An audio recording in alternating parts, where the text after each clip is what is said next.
You are listening to the Why Smart Women podcast, the podcast that helps smart women work out why we repeatedly make the wrong decisions and how to make better ones. From relationships, career choices, finances, to faux fur jackets and kale smoothies. Every moment of every day, we're making decisions. Let's make them good ones.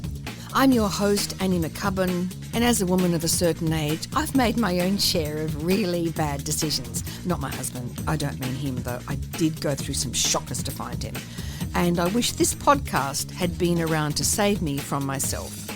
This podcast will give you insights into the working of your own brain, which will blow your mind. I acknowledge the traditional owners of the land on which I'm recording, and you are listening on this day. Always was, always will be, Aboriginal land. Well, hello, smart women. For the next 3 weeks, I'm going to be playing 3 chapters a week of my audiobook from Why Smart Women Make Bad Decisions and How Critical Thinking Can Protect Them. So if you find yourself listening in and you're up to chapter 4, by all means, wind it back, go back to chapter 1 because it's a narrative and it has a very strong narrative arc. Hope you enjoy it. See you on the other side. Bye.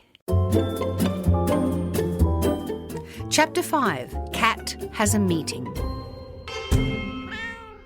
You are in the playground, lunchtime. You're waiting for your turn to skip into the rope that's being held by 2 other children, Tyler Kaplan and Janet Kraft.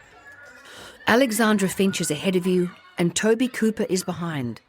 You are sandwiched between the 2 most popular kids in your year. The rope is being turned quickly. Alexandra Finch has just leapt confidently into the rope without hesitation. She's jumping flawlessly in time with the chanting and still finding the time to laugh engagingly. The sun is glinting off her blonde bob. She effortlessly exits the game after 10 immaculate jumps.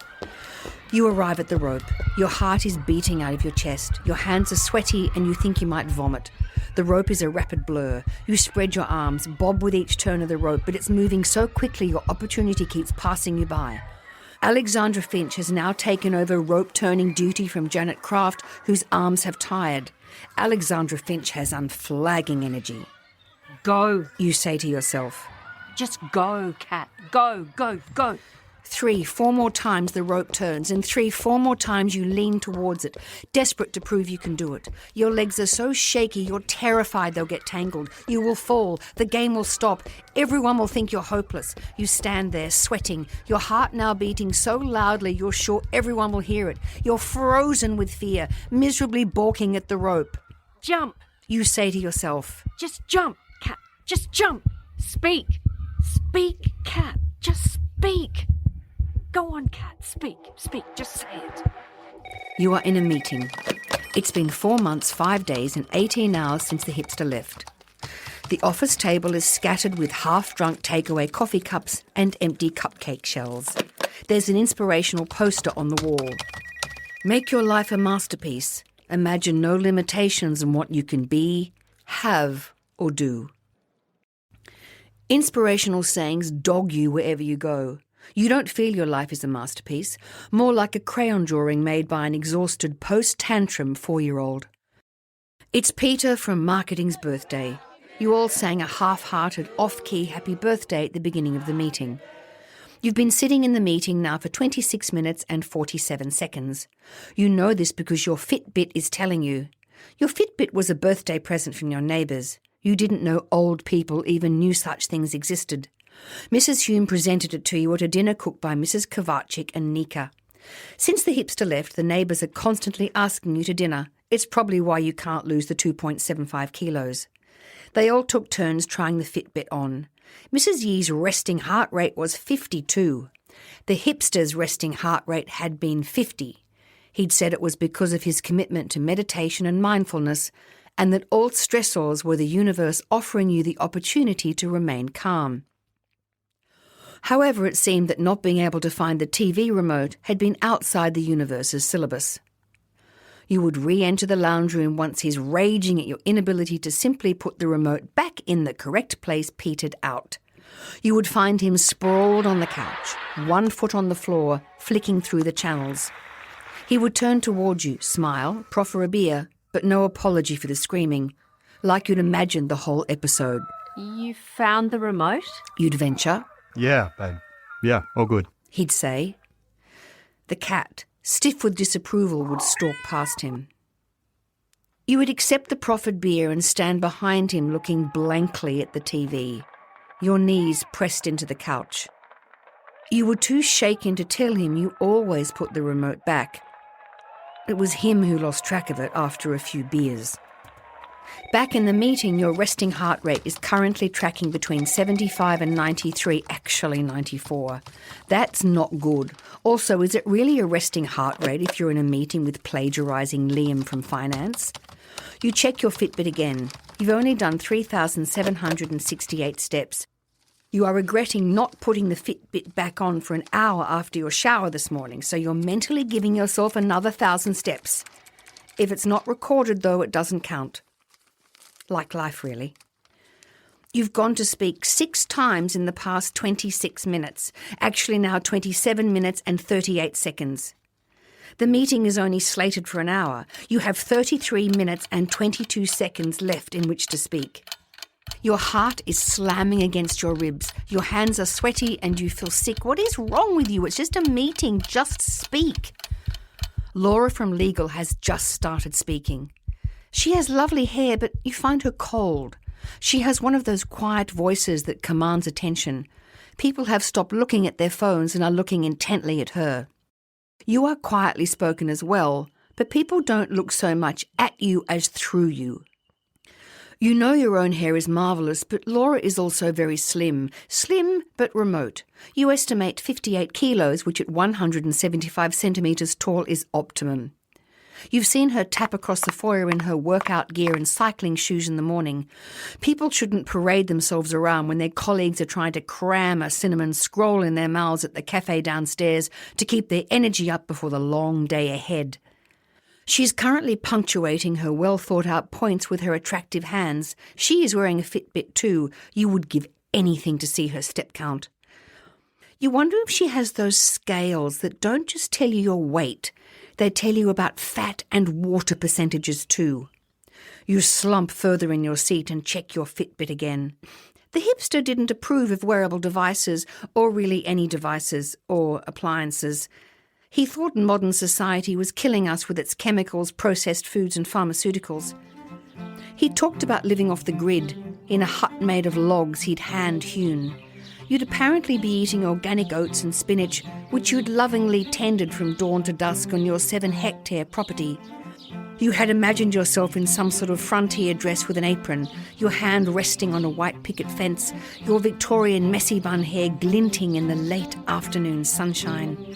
Then you'd remembered you disliked the country and had no gardening interest or skills. You'd smiled encouragingly anyway, while imagining the horror of no coffee or cinnamon scrolls. Still, you thought you'd be thin. Back in the meeting, 22 minutes, 45 seconds to go. No step increases. Sometimes your Fitbit mistakes arm movements for steps. Not today, though. Also, you still haven't spoken. Every time you attempt to, you break out in a sweat. Simon, your manager, gave you feedback at your last performance review. You're a bit too reticent, Kat. You've got good ideas. Let's hear some of them. The hipster, in the last couple of months before he left with Rebecca from the real estate, used to give you feedback on being too tentative. Come on, Kat. Argue with me. Tell me what you think. This was a trap. Even mildly disagreeing with him resulted in him giving you a tight smile with his tiny teeth on display and a look as warm as a frozen tundra. What if you open your mouth and your opinion is under par? Stop being negative, Kat. Stop putting yourself down. Be positive. You take yourself in hand. Give yourself a mental slap across the cheek. Stop being so pathetic, Kat. Just open your mouth and say it. You sit up in your seat. Reframe the opening sentence. Decide to start with, "These measures are," as opposed to the more insipid, "I think there are some issues." You take 2 calming deep breaths, which don't work.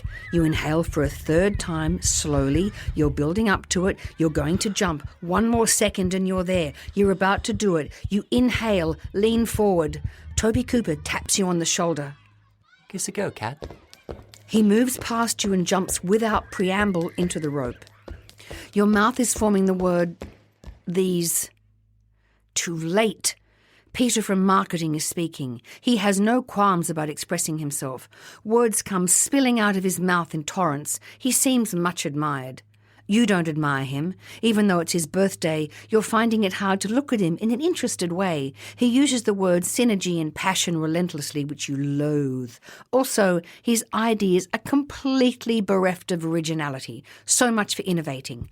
Heart rate now 110. You need to exercise more. If you got off the train one station early, you'd get your steps up. You could start cycling. You'd have to attach the Fitbit to your shoes, though, so the wheel revolutions would count as steps. You look up. James and Matthew have apparently been speaking after Peter. They've done a dual graph on the whiteboard. While you'd been strategizing around your steps, you missed the presentation from the 3 disciples. 9 minutes, 23 seconds to go. It's too late to speak now. You'll look desperate. The upside of that, though, is that nobody can judge you. That's a good thing. Judgment is awful. You invariably fall short. Actually, in all truth, it's not just negative judgment you're afraid of. You want people being stopped in their tracks by your incisive comments and quiet, understated gravitas. Maybe you didn't speak, but at least you didn't out yourself as being mediocre. You unclench your hands and begin to close your redundant notepad. You walk away miserably, a tap on your shoulder. It's Alexandra Finch. Cat, She says, taking your hand. I'll jump with you. You hesitate, pivot, comply. You move in tandem across the playground. You arrive at the rope. She grips your hand more tightly and leaps. You leap with her. Laura from Legal is speaking. Again. Why doesn't she just filibuster for a living? I read an analysis of the project written by Kat. Laura from Legal is saying. I thought her assessment of the issue was incredibly accurate. Kat, She adds. why don't you give a summary of your assessment? She smiles at you warmly. 7 minutes, 36 seconds to go. You look at her, smile. You regret the cold, remote filibuster judgment. You rise, reopen your notebook. You start to speak. You are speaking. You are jumping. Alexandra has let go of your hand. The children are chanting. The fear transmutes seamlessly into exhilaration. You jump high. Feel the whir of the rope fly past your legs. The bell rings. You could jump forever. If you have trouble speaking in meetings, this is probably why. Anxiety is just about the most common mental health issue around. And while we might not call it anxiety, we all experience fear sometimes. Sometimes the anxiety or fear we feel surprises us by its intensity and can seem wildly disproportionate to the event. On top of the fear, there's a lot of expectation that we should be positive and living our dreams. Just do it. Climb that mountain. Fight that bear. Leave that crappy relationship. Speak up in that meeting. Live your best life. So let's look at what's driving it and what we can do about it. Miriam and her friend Harriet are out on the savannah again. Miriam and her friend Harriet, who were having difficulty finding acai superfood berries back in Chapter 4, are out on the savannah again. They hear a rustling in the bushes. Let's see how the limbic system and the frontal lobe respond to the noise. We've all heard of the fight, flight, freeze response. Miriam and Harriet's limbic systems interpret the rustling as dangerous. In response, their two amygdalae, the part of their limbic system that responds to fear, release a cascade of chemicals to prepare them to do one of 3 things. 1. Fight, as in going into battle. 2. Flight, as in running as fast as you can. 3. Freeze, as in a rabbit in a headlight. So, the rustling happens in the bush just to the left of Miriam. Before her frontal lobe has time to reason out the possibilities, whether it's just a light breeze or a lion, her limbic system assumes lion and triggers a flight response. So she runs away, scattering precious berries as she goes. When Harriet's limbic system fires off, she is triggered into a freeze response.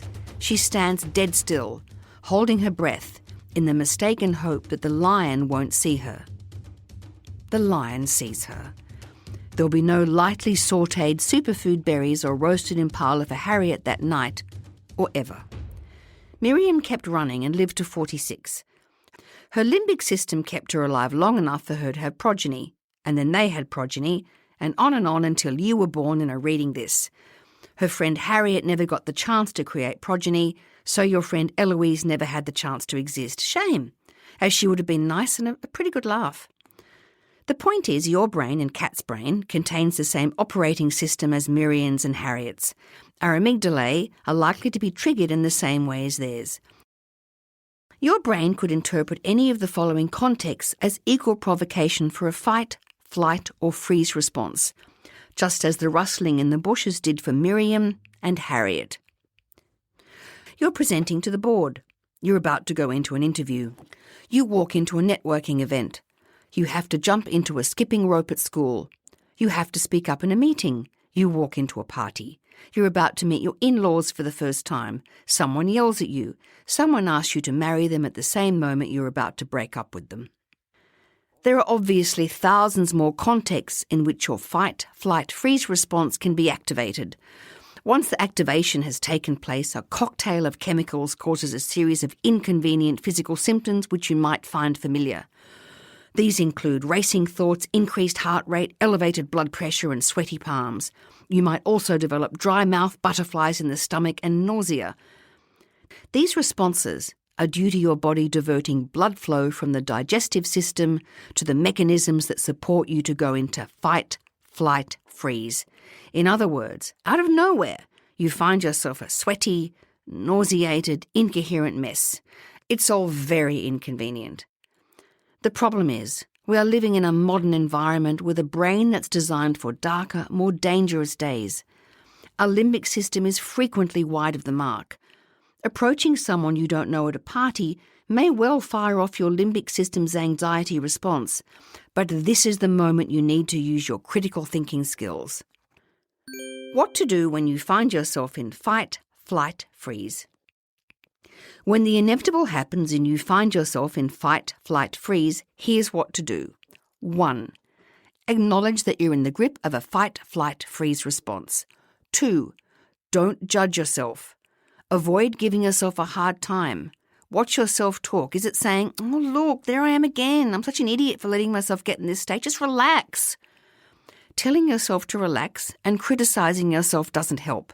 It just keeps you trapped in your limbic system. 3. Divert your attention. You need to get your cognitive process out of the limbic system and into the frontal lobe. You could. A. Count backwards from 300 by sevens. B. Spell your name backwards. C. Find something in the environment you can focus on. Look out the window. Is it a plane flying overhead? If so, you can wonder where the plane is going and who might be on it. D. Look at a piece of jewellery on the person opposite you. Really examine it. Is it gold? Is there a pattern? Don't, however, stare at them in a creepy manner. E. Do anything else that gets your thinking out of the spooked part of your brain and into the rational part of your brain. 4. Gently challenge the reality of the danger in the situation. For example, I'm about to speak in a meeting. This has made me anxious. This is understandable. However, the reality is I know what I'm talking about and my opinions are worth listening to. 5. Go back to what you were doing. Speak up in the meeting. Break into the group at the party. Do whatever it is that's spooking you. That is pretty much the only way through. The more you do things that scare you, the easier they become. 6.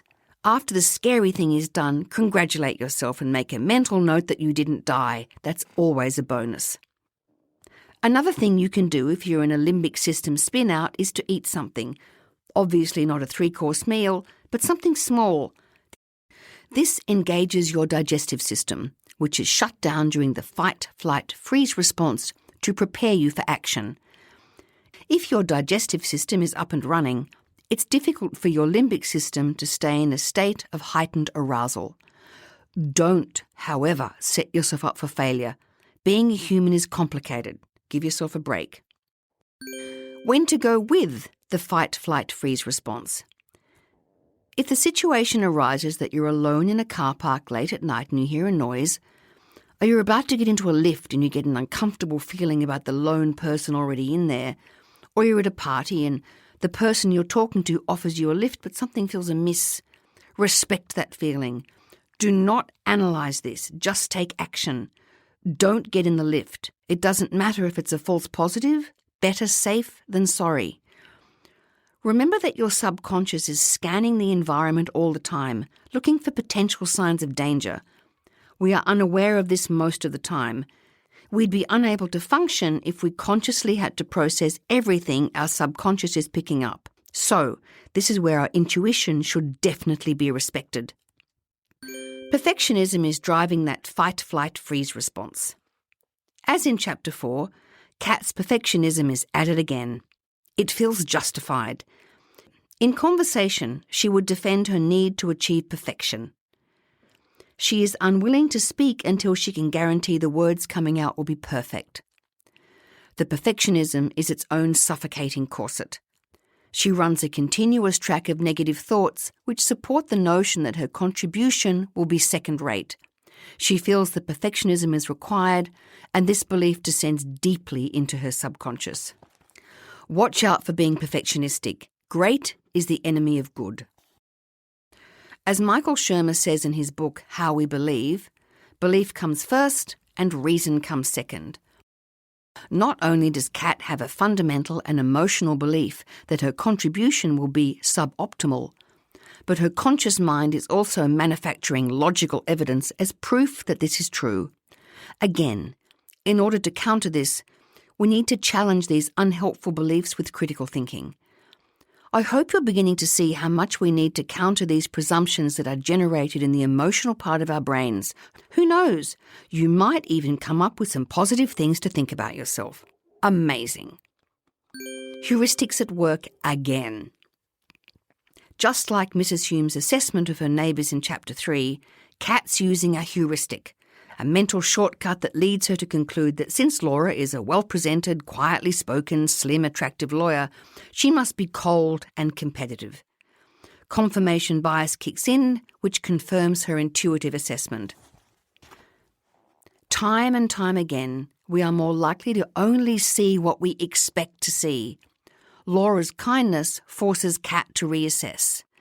This shows us that if we're open to having our minds changed, something in the environment can provoke us into some critical thinking.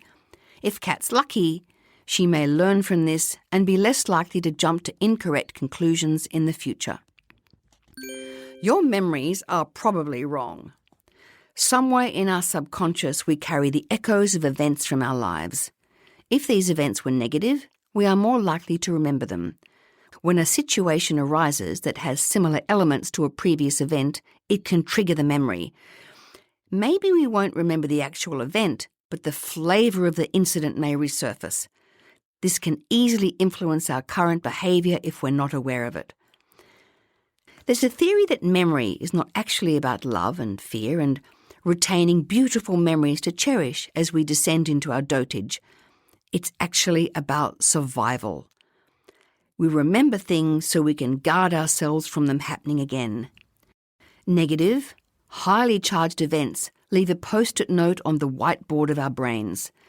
Our internal post-it notes say helpful things like, remember that party you were at in 2015 where you stood with one drink for 2 hours in one spot, spoke to no one, then went home? That's probably going to happen tonight. We are more likely to recall negative events than positive. Kat has remembered the agony of not jumping into the rope, but Alexandra's kindness is more deeply buried. Getting smarter. We are under a lot of pressure to perform. There's no shortage of books, podcasts and seminars helpfully telling us that if we think positively, the world will be ours. But with our amygdala firing off our fear responses, our perfectionism telling us whatever we're attempting is not good enough, and our memories laying on some unhelpful scenarios, no wonder we struggle to live our best life and be our best self. Without understanding the process our brains are going through, these pointless motivational statements just serve to further the feeling that we're failing. The implication is that if we could just get our attitude right, we'd be winning. Our brains are thwarting our attempts to find our voices and take action when we're under pressure. Watch yourself hold your breath and stay very still in a subconscious attempt to render yourself invisible next time you're in a meeting and you don't want to be asked a question. You, like Cat at the skipping rope, have gone into freeze mode. One of the most serious ramifications of being under the influence of the fight, flight, freeze response is that women who have been sexually assaulted are accused of lying, as they didn't try to stop the assault or call for help. We now understand that under such a serious threat, it is very common to go into freeze mode and be unable to move or scream. So, back to performance anxiety. In any context, it can be a nightmare. Berating yourself for not thinking positively enough or not being braver is just unhelpful. If you're struggling, that's okay. Your brain is presenting you with some formidable barriers to overcome. Get your thoughts straight. Tame the dragon. You're going to be triggered, no two ways around it. Something or someone is going to ruin your equanimity. Once you're aware you've been triggered, try to take the steps I mentioned earlier. Acknowledge it's happened. Don't judge yourself. Divert your attention. No thanks for the memory. Our memories are unreliable. If you're in the middle of an argument and you find yourself about to say, "I absolutely remember clearly saying to you," then maybe don't say it. You could well be wrong. Books and covers. We've all been told at some point not to judge a book by its cover. Turns out it's top advice. Watch for judging someone based on your gut response, especially if it's to do with their appearance. End of Chapter 5.